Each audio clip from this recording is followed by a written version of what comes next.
Hello, Playdate. This is Don. This is Nick. And I'm Ryan.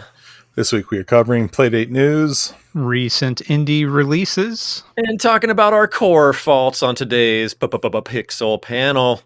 Thank you for listening. Let's get started with a ton of news. Starting with boop, the first news and note, which is me thanking Ollie Co. for taking my place last episode. Almost said week.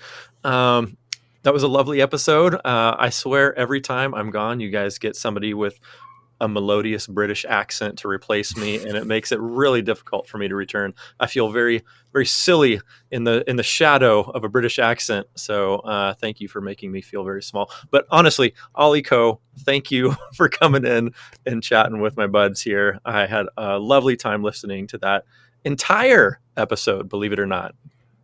Playdate podcast first for Ryan. Thank you. Yeah, thank you so much, Ollie, also known as Pixel Ghost. We will link his itch shop in the show notes. But Life's Too Short Unhooked comes out this month. So keep your eyes peeled because we will be talking more about it later this month. It's currently available for pre-order for $5. So hop on it right now to have it day one. But thanks again. There. Yes, that was such a good episode. So we really appreciate that. Yes. Speaking of things happening this month, the Fun in the Sun bundle is available until August 10th. We talked about it a little bit last episode, but you only have about a week left to pick it up. 10 games for $20, including a promotional game that you don't have to get in the bundle. You can get outside of the bundle that Zanya Lasagna made, the Fun in the Sun game or app, where it has a little mini game in it, but it also has lots of information about all the games in the Fun in the Sun bundle. So it's such a cool companion app. There'll be a link in the show notes to check that out. And Ryan, do you want to talk about the zine? Yeah, and well, speaking of Zanya Lasagna and the Fun in the Sun bundle, there's going to be a printed Fun in the Sun zine available for pre-order. That's on Zanya Lasagna's store envy page, zanyalasagnastorenvy.com. Link in the show notes, or you can send Zanya a direct message on to Twitter or Mastodon or Discord or wherever she happens to be. A little bit more info, there are actually two versions, a day and a night version. The difference, apart from the colors, is that the night version has a section for the mini game Sea Assault. So, little news for you. I guess I would hop on the night version. But yeah, very cool. Thank you, Ryan. I also wanted to mention, a couple weeks ago, I played a 4-player game of Czech online. Oh, yeah. With Ledbetter Games was like the game master, but I played with George from Fat Nose Games, Steve from Scenic Route Software, and I forget his name, but he is Kodiak Games, who's releasing Nightingale soon. I played with 4 of them, and I will have you guys know that I brought honor to the Playdate podcast Discord. Hey, finally, we've done something right. Yeah, I watched the tutorial that Dylan posted on YouTube the night before and kind of got up on the rules. And yeah, it's sort of like a checkers, but with dice kind of helping you decide which checker piece will actually win the little battles instead of just hopping over each other. So if you haven't played Czech, it is available in the Fun in the Sun bundle, but you can also buy it separately, and there'll be a link in the show notes. So I just wanted to give you guys a heads up that it is really fun to play multiplayer. Don, look at you doing your due diligence, studying the night before. Very nice. Now all we have to do is transfer that to our own podcast. One of these days. Yeah. Speaking of Nightingale, it is an upcoming game, and Kodiak Games has asked for some feedback. So there is a demo out on itch right now, just came out, and he just wants all the feedback you can give him. So check out the demo, leave comments on itch, or I guess direct message him. And there's a thread on the Playdate Squad Discord as well, so you can leave feedback in there. So it's a demo. It is very adult themed. It deals with a lot of adult themes, so it is not for kids. But if you're an adult, you don't mind that stuff, give it a look and give some feedback. And the final bit of news heavy day, is Hyper Meteor, one of our top games of 2022, one of our favorite games in season 1, is now available on the Nintendo Switch. Did you guys get a chance to play this yet? Not No, on Switch. not Did yet. you? No, I did. Yeah, it's actually on sale this week. It's $6.79 right now in America. Wow. So So- how does the crankulator work? Do the little joysticks work pretty well on that? That was my concern about porting something so crank heavy to a different platform. What'd you think of that? It works really well. Yeah, you use the joystick to steer and works great. Yeah. I felt like I did better. Well, you have a lot bigger screen, of course, on the Switch. I have not played it on the TV. I only played it handheld. But you can unlock different colors of screen. It starts out with, I think it was like a green and yellow color palette. But then I unlocked, I don't know, 3 or 4. And one of them is called Cranky or Crank or something like that. But of course, it's like the classic Playdate color scheme. And That's there's leaderboards and all kinds of different modes. There's a lot of stuff I have not unlocked yet. But I don't know, for $6.79, I was like, yeah, I gotta check this out. So very, very much, very highly recommended. It's got 2-player co-op. Ryan, Oh, neat. you can play with the boy. Yeah, it's got 50 achievements, worldwide leaderboards, stats, over 25 palettes. It's got a new soundtrack with lots of new songs. So check it out, Hypermeteor. Interesting. What'd you think about the new soundtrack? Does it rival the old? That was a kicking soundtrack. I don't know. I played it in bed, so it was late at Oh. night. Yeah, so I haven't played it in the day hours yet, but I'll give it a try soon. Plug in those headphones, make it happen. Anyway, great news section, and that leads us to our indie inventory boop. Thank you. That's my favorite boop yet. I was shocked. I picked up my Playdate today to come record, and today we're actually recording on a catalog release day. Whoa. Whee! What happened? Playdate podcast first, yeah. So here are the new catalog games: The Luscious Land, which we spoke about a few episodes ago. The Luscious Land got a catalog release? Yeah, it did by Sweet! SN Studios. Yeah, Go $4. SN! That's awesome. Yeah, one of my favorite looking games, and I got a big update. I have not played since the update. I wonder if they took any of our boobity boop news and feedback into account when they released it for catalog. Interesting. Give it a poke. I'll have to. Very cool. Factory Farming by Tim Martin. A game that's way over my head, but if you like automation and logistics, you can build all kinds of crazy farming factories on your little Switch. On your Playdate. You can set your Playdate on top of your Switch and then play it right there on a little table. Back to all night studying for you, Don. Come on. Yes. To Dust by Caden Battrack, who made The Botanist. It's set in the same world, so it's like a motion comic. Takes about 20 minutes to finish. Yeah, fantastic game. So I did not know this was coming, so I'm excited to check this out. But it came out today. Love his art style. So he's already had a catalog release of these motion comics. Is that correct? Yeah. Yeah, The cool. Botanist came out already. Nice work. And this is Caden. also available on itch. It came out today on itch as well. Cool. Solitaire by 20 Minute Mile, which is kind of what it sounds like, a solitaire game. Very good solitaire game for your Playdate. You got to have one of those. And it's only $3. The Crank Gym by Fat Nose Games with new cover art. Very neon bright cover art. We had a lot of fun with this one, and people were going back and forth in our Discord high score beatdown channel a few months ago. So see if you can beat their scores. I'm not even going to try it. Somebody, was it Pizza Dev that went like nuts and spent like an hour just cranking or something? I'm not gonna beat that score. But I love all the blue steel looks from the folks on that hero image he's got now. That's pretty fantastic.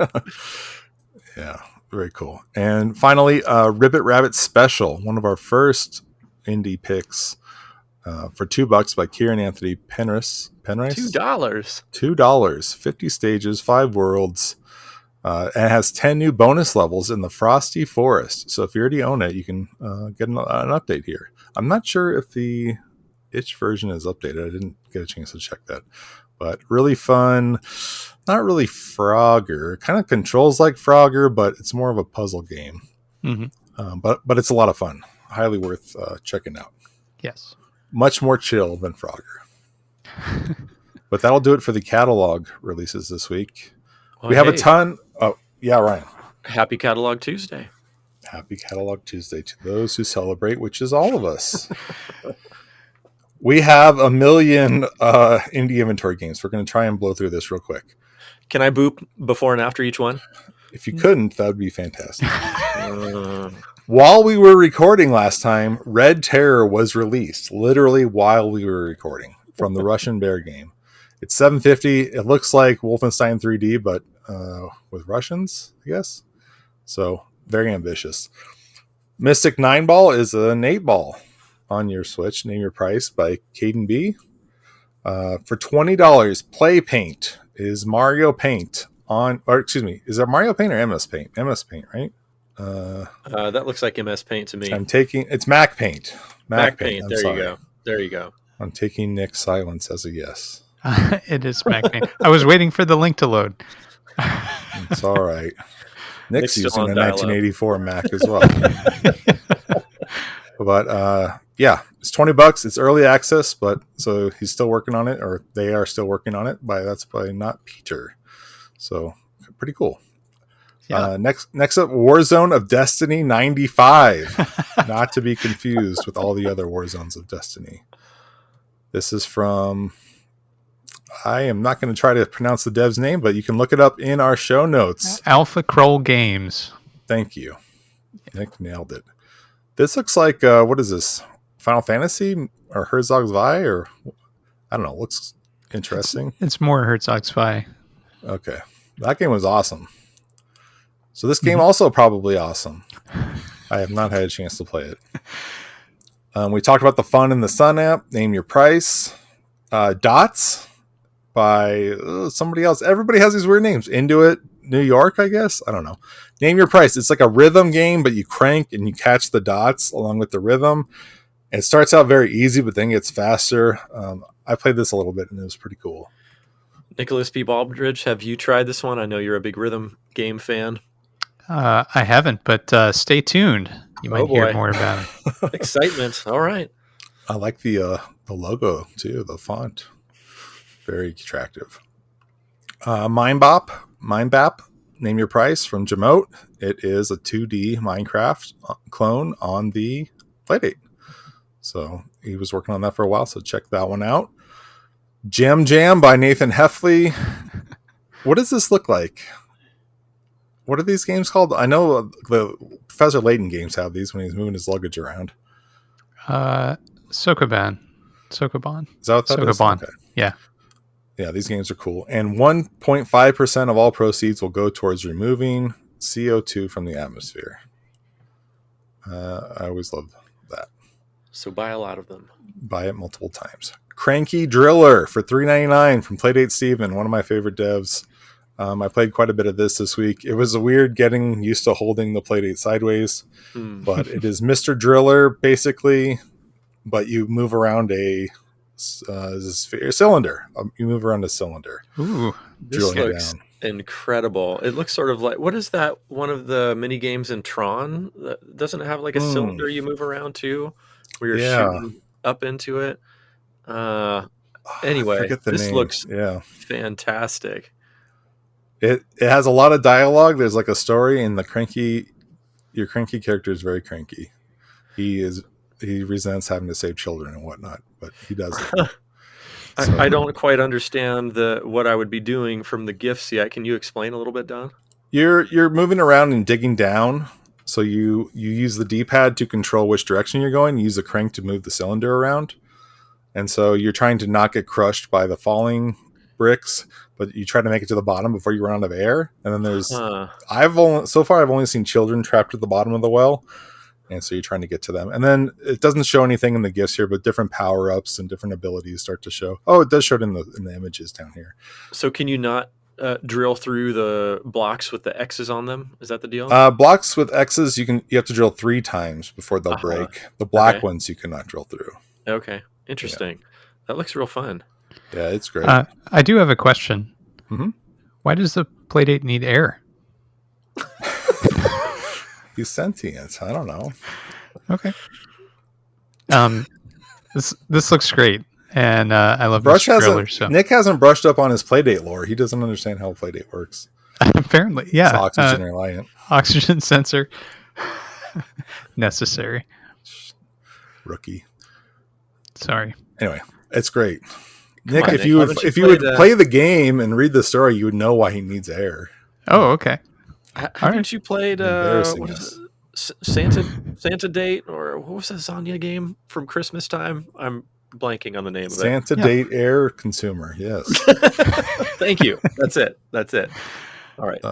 Anyway, that's Cranky Driller. Check it out. Combi Pool by some other dev with a weird name. Ouch. Wasn't this like some game you played, Ryan? You picked, but instead of like this one, you're hitting cool balls and they're changing patterns. But we played one where they changed numbers. Yes, it was like by Fusion, was it? That's right. That's good memory, Don. Yeah, wow, better than mine. Even though I picked it from my indie inventory pixel panel. Yeah, interesting. If you love by Fusion but hate numbers, then you got to check out Combi Pool. It looks like they got some numbers in here too. Never mind then. And this was made by G. Gahan. Thank you. Maybe that was my his keep today. Well, I'm trying. I can say the next dev. It's Gingerbeard Man. Nailed it, Ryan. Thanks. Nice job. I'm here for you. Keep you on until next week. For $6, strategies for Playdate. This is like a research or a resource app. It's a flashcard app, but you can do lots of different things. That you can give presentations somehow as one of the bullet points. Review trips and strategies, read poetry and haiku, checklists, learn languages, and play interactive fiction games. It comes with 36 decks, which is 2,500 cards. It has a ton of features.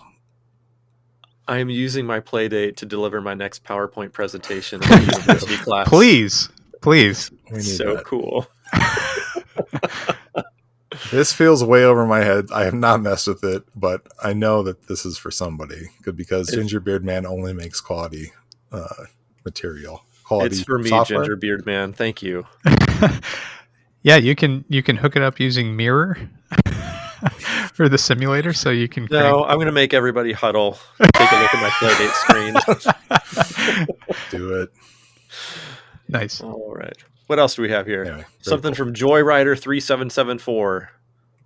Block Dude, which I guess is a remake of a game called Block Dude, but it's a very old calculator game, and so I thought it was worth mentioning because the comments were very positive. Some guy was very excited in the comments, so I said, "Okay, we'll throw it in there." I've never heard of this, but it looks excited. In the comments, if you want your game mentioned, create a second account and then act real excited in the comments. Hey, Mom, can you get on my itch page real quick? Yeah. Huh. Dial up Ryan's mom and have him help you out. Nick, do you know this game, Block Dude? No, I'm just reading the information about it, and it was apparently for the TI calculator series. I'm guessing 8283. My TI-80 couldn't run this, I don't think. But cool. Looks cool. Lots of different skins and whatnot. Looks pretty advanced for a TI game. My goodness. I wonder if they've souped it up for the Playdate.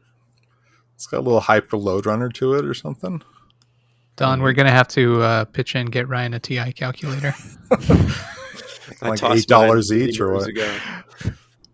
All right. We'll work on that. And finally, thank you for sticking in there. Came out today, Quest for the X. I kind of like that name. IntelliCat. This is another remake, maybe? Maybe it's not. I don't know. It looks like a remake. Maybe it's an homage. But this was all written in pulp. And it is name your own price. Wow. Really? It looks pretty sick.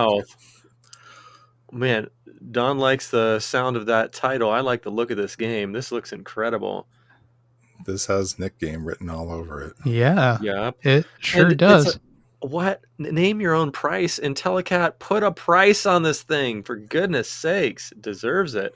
My land. It says $2 in the description, but then it says name your own price at the bottom. So they changed their mind. Weird. Anyway, looks great. Check it out. Indeed. Well, hey, what higher note to go out on than IntelliCat's quest for the X, which means we are coming to our Pixel panel.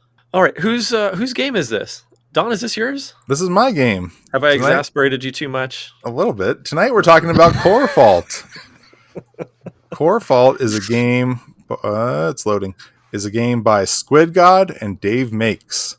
Mm-hmm. They previously released. What did Squid God release? Dave Makes, I know, did Executive Golf on the Playdate, but he also did Mixolumia, which is a very popular puzzle game on Switch and Steam and possibly other things. Very, very good puzzle game. What'd Squid God do? I know he's done a million things, and I'm drawing a blank now. Oh, I feel embarrassed. Wow. I'm looking at the catalog page, which doesn't link to anything else instead of the itch page. But anyway, it's a roguelike. It's not a roguelike. It's a not a bullet heaven. Is it a bullet heaven? What are we calling these games? Survivor game? Survivor-like? That's what you told me it was. Yeah. I think Survivor-like is kind of what we're landing on. I like Bullet Heaven is kind of a cool one. You basically, you're the problem. It's a vampire survivor thing. You're the problem. You're the problem. You keep leveling yourself up until you become more and more powerful, and you just run around bumping into stuff and killing it. And the more stuff you kill, it helps you progress each level. And there's little rocks around. I guess they're cores. There's little cores around each level. And as you collect those, you can use it as currency to level up your character. And so like Vampire Survivors, you turn in your currency and keep leveling up. And the way you level up carries to the next game, to the next game, to the next game. So after you play it 20 times, you're very powerful. And you just keep getting further and further and deeper into the, I guess, caverns or whatever. And you're a very cute little robot. Do you guys remember those piggy banks from like Radio Shack in the 80s? The yellow ones? And it would like open it looked just like this thing. And you put a penny in its hand and it would like open it up and like slide the penny into its mouth. Now. Yes. It looks just like this robot. And I was like, oh, hell yeah. Completely agree. Yes. I did not make that connection until you jogged my memory right now. That's hilarious. Not to derail the conversation, but I did not want to disrespect Squid God Dev with the old, hey, whatever he did comment. He's done things like Core Fault, The King's Dungeon, Pocket Pets, Lunaris, a million other games. And he's also the guy who YouTubes the bejesus out of Playdate development. So Squid God Dev, nice work on everything. Amazing person. Let's continue with our talk about Thank you, Ryan. Core Fault. Yes, indeed. Pocket Pets. I loved Pocket Pets, especially. Thank you, Ryan. Look how good the logo is, too. The R is a little drill breaking into the L and the T. How good with is a little that? fault between them. Yeah. All interlocked like puzzle pieces. Oh, so good. So good. So what did you guys think? Nick, do you want to start this one out? I have lots of thoughts. I played this game so much, so I feel like I want to shut my yapper until you have some things to say. I played it a whole bunch too. I squeezed it in every possible minute that I could in the last few days. Nice. Great. So I have a lot of thoughts as well. First of all, I really liked the basic gameplay loop. There was a lot of variety in the different weapons or drill accoutrements that you could acquire. And every time you finish a stage, so you have to clear a certain number of enemies, which fills up a meter on the side, and then you can drill down to the next area. Every time you move down to a new area, you get to pick an upgrade. So these upgrades are not persistent upgrades, meaning they don't persist from gameplay session to gameplay session. They only persist in that one gameplay session. And then, as Don mentioned, as you acquire these pieces of ore, you can trade them in a little Core Fault specialty shop for persistent upgrades. So you can start out with higher powered weapons or faster movement speed, and then you can stack upgrades on top of that as you descend the different levels. Yeah. Yep. That is great. It's a very compelling loop. The movement of the different monsters, or whatever you might call them, animals, that feels mean. They look organic. Inhabitants, maybe? Inhabitants? Things in the way that you're trying to kill. I like the progression there and the way the different monsters moved. So it's every few stages a new monster is introduced, and up to a certain point. I've only gotten to level 10, I think was the highest I got. So Ryan, you might have more clarity there. But yeah, it's really fun, and the enemies alternate between kind of a smaller style of enemy. Like you start off fighting slugs, which feels appropriate, and then move up to bigger things, down. and then a smaller thing, and a bigger thing again. Yeah, we're down. One thing I will say is the sound design for this game is really fun. In most cases, the one thing which I was surprised at was the extremely wet squishing noise when you kill a monster. Love that so much. Splort. Yeah, just was interesting. And some of the weapons took a little while, and I expected this to get to a powered up enough state that they felt like they were worthwhile to use. So I was curious if you all kind of stuck with a set of like 2 different weapons that you tried to stack in any given run, or if you really just alternated with whatever you could. I definitely had my favorites and my least favorites, but before I get into those, I do want to question Nick's sanity. You did not like the splorps? Oh, the splorps were my favorite sound effect of all, especially when you start getting so many enemies on the screen and the splorps overlap one another. Oh, It was joyous. It really felt like I was making progress as those sounds continued, especially because you've got these slimulator blobby things coming after you, and the sound effects just sounded so appropriate for what you were splorping. It was lovely, in my opinion. Anyway, you're killing native wildlife in a quest to strip mine this cave here. Yeah, sure. So, but anyway,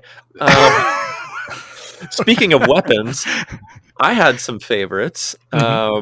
So I made it through 17 levels. Level 17 was the highest I got to.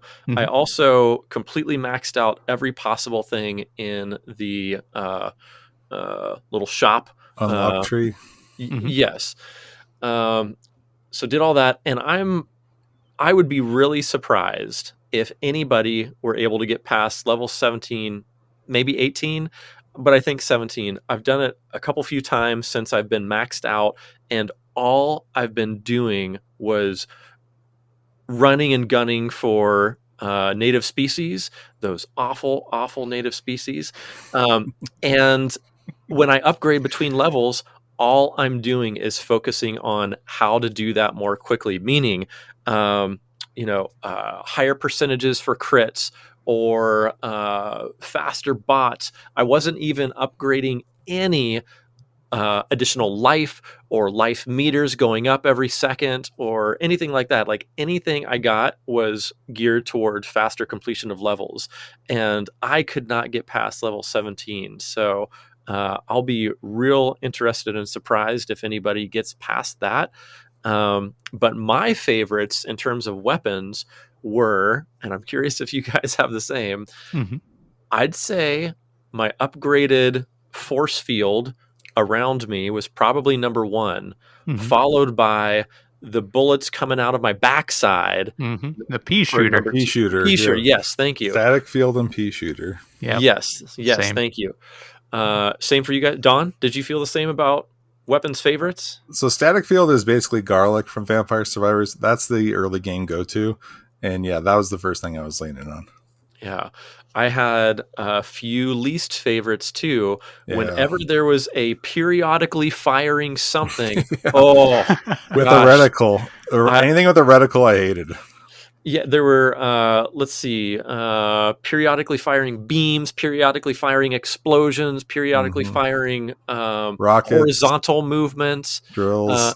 Yeah. So any of that, I just cringed and shied away from after having played the game for, a great number of times. But with all this said, I want to come back to the fact that I think this game has an incredibly well-balanced sense of risk reward involved, especially in the first, I'd say, 20 to 30 gameplays. And the reason I'm saying that is because at first you're kind of figuring out the game and you're trying to defeat some enemies. Okay, well, you want to, then you start thinking, well, I'm going to get better weapons so I can defeat these enemies. But then you figure out, oh, this ore stuff that I'm collecting really matters because then I can permanently upgrade after the game is over. So then I'm like, okay, well, I'm getting that drill and I'm just wailing on this ore the whole time so I can really upgrade after the game is over. So then I'm sort of shifting my mindset from once I have a bunch of permanent upgrades after each game is over, then I'm like, okay, how many levels can I complete? And I'm more focusing on just defeating enemies. I say for the first 20 to 30 games because now that I'm completely upgraded, I do kind of feel like I hit a bit of a ceiling, which is something that I wanted to address with this game. I was way into this game and thinking about what choices I was going to make. After every minute or two of gameplay, you're making an additional choice for weapons or defense or life, which really made me think between levels. I thought that was really fun, a fun way for me to strategize. But now that everything's upgraded and I know what my favorite weapons are, I feel like I get locked into that and then just progress as fast as I can. And that's kind of where I'm at now. So if I had any critique on this game, it would be to, and I don't know how, I'm totally armchair quarterbacking this right now, but it would be to find some sort of way to allow the game to have longer legs after you've maxed out your between game upgrades. Yeah, I feel exactly the same way, and that was actually going to be one of my few suggestions would be to look to arcade games specifically, because the simple addition of a points system would make this far more replayable once you max out your upgrades. Or have a timer counting down. Yeah, the combination of the two. Mm-hmm. How many levels can you get in 10 minutes? Isn't there a persistent timer that's 10 minutes long? There is a timer that runs throughout your entire gameplay. Yeah. Yes. Oh. That's a 10-minute countdown, as Nick said. I did have one other question for you guys. Am I just missing it, or is there no indication of what level you're on until you end the game? Yeah, I think that's correct. I couldn't find it. I couldn't find it in gameplay. I couldn't find it in the interstitial weapons upgrades. I was like, am I not looking somewhere I should? That's where I thought it was. Yeah. That feels like a piece of information that players should have, because especially toward your higher upgrades, that's all you're trying for is to try to max out your level. Mm-hmm. I was a little confused at first on the interstitial weapons upgrade screens because there are levels, quote unquote, I'm air quoting levels for your weapons, but then the levels that you're playing have levels. And so I felt like those should have some different nomenclature for them so they don't get confused. Because initially when I saw those interstitial screens, I'm like, oh, I'm on level 1. Wait, didn't I just complete a level? Why am I on level 1? Oh, that's the level for the weapons upgrade, but I'm actually on level whatever. So that took me a minute to understand. Yeah, I mean floor versus level. Totally. Yeah, that would make things really easy. I didn't have that problem because I assumed it was talking about the weapon, but everybody is going to be different, and that's a very valid point. Don, what do you think? How how deep into the game did you get? I don't know. You guys kept talking about levels, and I just, because it doesn't make a big deal about what level you're on, I didn't really pay attention. I just kind of played until I died or I was out. I don't know what level I made it to. Okay. I just didn't pay that much attention. Did Um, did you I play enough to fill out your upgrades? Did you? No, I maxed out a few of them. Mhm. I focused on the very first one might have been crit. I'd have to look. I think what Ryan was talking about, and with extending the game, I think that's why Vampire Survivors kept getting so many upgrades, because at a certain point you just become a god, and this Right. kind of solves that with the timer, Mhm. but it gives the game shorter legs. Yeah. I mean, most Playdate games aren't made to play for hours and hours and hours, but I don't know that the audience is there yet to get regular updates. Whereas something like Vampire Survivors got millions and millions of downloads. hmm I don't think this is there yet, probably. But this shows that kind of game could exist on this space. As far as weapons, I didn't like how early game they feel so unbalanced. Like some of them just feel terrible and unusable at first. Anything with a reticle where you're really having to like circle around things to get them to hit multiple times, by the third or fourth floor, they feel really unusable because so many things are coming at you. Maybe as if you focus on leveling them up, which I didn't, maybe they become more powerful. So I was going to ask Ryan if he's using static field, pea shooter, and the forward projectile. I forget what it's called. I use that one a lot. It's like a big sort of block that comes out of your front. I would use that with the static field, and there was a third one that I liked. But anyway, if you use those later in the game, like after a while, you can swap out weapons after you already have 3. If you swap to those sort of rockets and whatnot later, I don't know, maybe that would change the progression, but I'm guessing you tried different things. I did, and I found some differences as you get to later levels of the game, not necessarily as you level up the weapon. For example, there's a weapon that periodically that was the word I would look for in weapons, and I'm like, nope. But periodically, it would fire out what they call a ring of bullets, and at first, in early levels, it would fire out 4 bullets at secondary cardinal directions like southwest, southeast, etc. Then, as you get into higher levels of the game, not necessarily a higher level of the weapon, it would shoot out 6 bullets instead of 4. So I found that pretty darn useful. The levels changed rather than the weapon? The levels of the game, the later levels of the game changed would allow the weapon. Yep, that's what I found anyway. Oh, really? Yeah, that's weird. Yeah, because that's even the after radio waves, I think. Even after I'd maxed it up in the post-game shop, if I selected that as one of my first weapons, it would fire out only 4 bullets. Whereas faster or something? A faster cooldown. So that's something I didn't understand, was the cooldown thing. Does that, like, the pace at which the bullets fire out? Frequency between shots. Oh, okay. Interesting. There was some terminology that I'm not gamer enough to understand, and now I understand that. Thank you. I did notice that the periodically horizontally firing weapon gained speed when I leveled it up.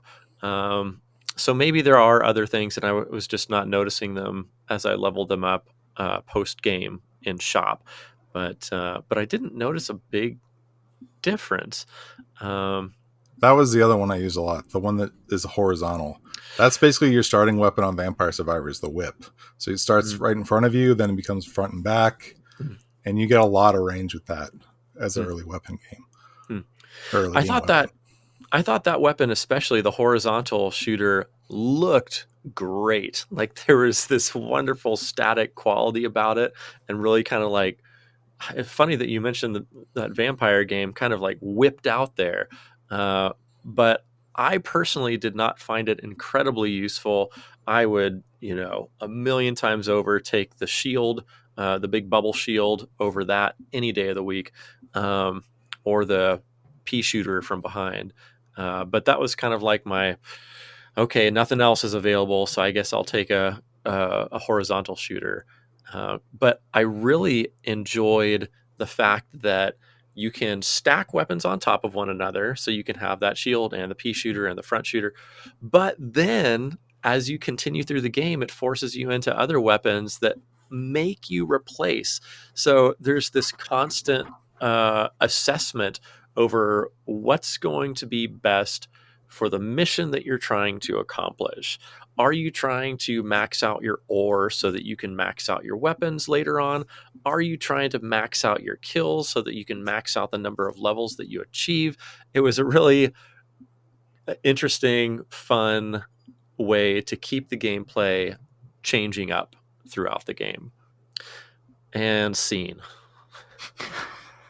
I had a comment. It flew away from me, so that's okay. Oh, I do like when you're drilling down that you're not attacked or you don't take damage. Yeah. Mm-hmm. I at first I thought for sure you're going to take damage, me too. and I was trying to find like a safe spot to do it, and then I was like, oh, okay, it doesn't matter. I like that you get like a little breather. So that was cool. I love the look and the presentation of the whole thing. Of course, I mean the art direction's cool, but also the menus and whatnot. They all have like this cool kind of construction look, but also futuristic like construction look to them. So very cool. But also it's like a $6 game, not a $60 game. So I wasn't expecting, I don't know, a long campaign. I did expect there to be an ending, and that's why I messaged the devs to see like, okay, when you hit level 60, maybe you hit the center of the earth and you find a bunch of gold or something. And there's not an ending, which is okay. Like it didn't break my heart or anything, but I'm glad that we knew. And I actually really thought Ryan was not going to like this game.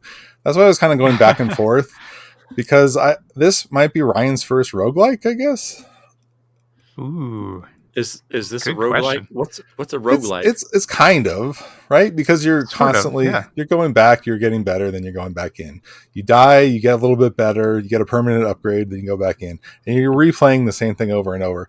And I thought the mixture of replaying the same thing, Ryan likes to do that for high score chasing. So I didn't really think he'd have as much problem with that, but the fact that there's no ending, so there's not really a thing that he's chasing, and it doesn't keep score, I was like, Ryan's probably going to hate this. And Nick was just like, whatever, just pick the game that you want to pick. And I like this game, and I had been thinking about it for a while. So, and Ryan was out of town, so I was like, whatever, okay. So you listen to Nick, and all worked out. That's right. I saw Nick's message come through, and I was going to say the same thing Nick did. I'm like, Nick said it.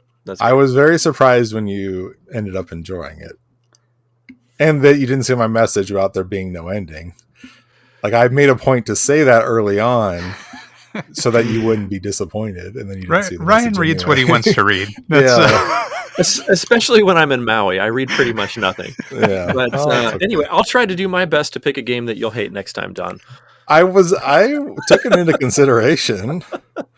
Hey, I'm teasing. I swear I was going to say, please pick the game that you want. This is your week, Don. And I'm glad you did. I loved it. I thought this was really fun. You all, let's stop picking on Ryan for a minute, and let's talk about the people who make up our fine Discord and their feedback on Corefall. Thank you, Nick. Good call. You want to handle it, Nick? Yeah, let's do it. All right. So Pizza Dev said that Corefall's great, but haven't got much to say about it. It's just a good game. And Nick F said he picked it up on the day it came to catalog. Love a good roguelike, and I think the game is well polished. My only gripe is sometimes the hitbox seems inconsistent in terms of when I take damage. But that could also be a factor of the game's viewport. Overall, I think it's well balanced. Toad. Before you move on, I want to give a quick shout to Nick F, who just told us his thoughts about ye old pixel panel game. Nick F is heading off to, what is that thing called? Gen Con this weekend. Ooh. And he's not going to demolish quite as many challenges as he did last year. I think we mentioned this on the show last year, but he is going to be in a tournament of some sort. I'm blanking on what that was. I'm sorry, Nick F. But we wish you luck from the Hello Playdate podcast. Yeah. Hope you have a great time out there. Definitely, Nick F. Placed first in the core fault contest. Toad agrees with Nick F. and says that they played it for the first time last night, and the hitbox felt off for them as well. And that's the basic feedback there. But Nick F. chimed back in and said that he appreciated the value of investing in healing over time. Mm-hmm. So, that's our community feedback. So, you all, do you know what time it is? It's time to thank everybody on Discord, because you know what? There are some very kind folks over there giving us some undeservedly nice words about the podcast. Not only that, Pizza Dev, Nick F, Toad, thank you for chiming in about the game. So cool of you to do so. And if you, dear listener, want to get in on this wonderful community over on the Hello Playdate podcast Discord, Donathan, where can they find it? Well, they can find us at playdatepodcast.com. There is a link right here in the show notes to our Discord. You can also email us helloplaydatepodcast@gmail.com. Thank you so much for listening. Nick, do you want to mention our next Pixel panel game? Hey, you might remember a game named Dots from the earlier section of the podcast. That was foreshadowing. That was the next Pixel panel game. So get ready. It's Name Your Own Price. And the link will be in the show notes. So check it out. Get ready. And let's compete to see who can eat the most dots. Start dotting, everyone. Yeah. Yes. And I found that yellow money bank from the 80s, the robot money bank. So there'll be a link in the show notes. When I was silent earlier, I was looking at that, and yes, now I remember this. You must have been looking at that a lot this episode. I am a big fan of Tomy robots. Yeah. Yes. All right. Thank you so much. We will catch you soon.